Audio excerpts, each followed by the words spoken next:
அஸ்ஸலாமு அலைக்கும். இன்றைக்கி ராபியா குக்கிங்கில் என்ன செய்ய போகிறேன் அப்படின்னு பார்த்தீங்கன்னா, ஒரு இட்லி பொடி தாங்க செய்ய போகிறேன். இந்த இட்லி பொடி நல்லா ஹெல்த்தியாகவும் நல்லாவும் இருக்கும். அது எப்படி செய்யுதுன்னு பார்க்கலாம். ஃபஸ்ட்டு அதுக்கு வந்து ஒரு பேன் வச்சுருக்கேன். இது காஞ்சதுக்கப்புறம் 50 கிராம் வெள்ளை எள்ளு சேர்த்து நான் நல்லா இந்த வெள்ளை எள்ளை வந்து வறுத்து எடுத்துக்கிறேன்.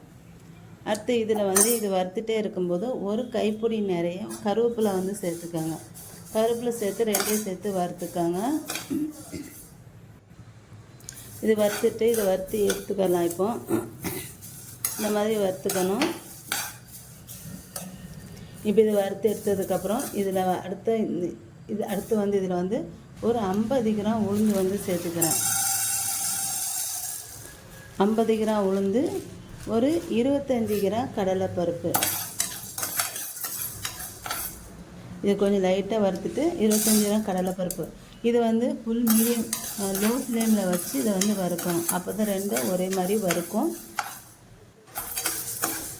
இந்த மாதிரி வறுத்துட்டே இருக்கும்போது இதில் வந்து ஒரு கைப்பிடி நிறையா நான் வந்து முருங்கைக்கீரை வந்து சேர்த்துக்க போகிறேன்.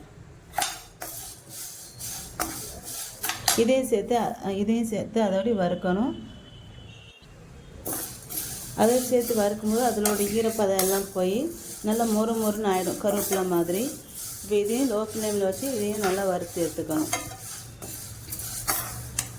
அடுத்து இதில் வந்து ஒரு ஸ்பூன் இது வந்து ஒரு பாதி அளவு வறுத்ததுக்கப்புறம் இதில் வந்து ஒரு 10 வந்து மிளகாய் வத்தல் வந்து நான் வந்து சேர்த்துக்கிறேன். சேர்த்துட்டு அடுத்து வந்து ஒரு முழு பூண்டு வந்து சேர்த்துக்கிறேன். அதையும் சேர்த்து எல்லாத்தையும் வறுக்கணும். அடுத்து வந்து ஒரு ஸ்பூன் மிளகு சேர்த்துக்கிறேன்.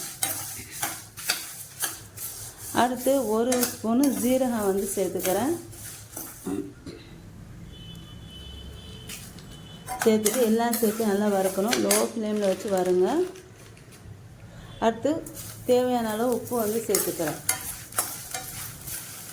இதுக்கு பெருங்காயம் கூட போட்டுக்கலாம். இப்போ இதெல்லாம் வறுத்தாச்சு.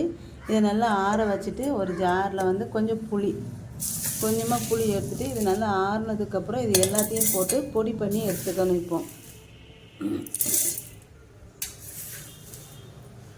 நான் வந்து பெருங்காயம் சேர்க்கலை. இந்த பாருங்கள், பொடி பண்ணி எடுத்தாச்சு.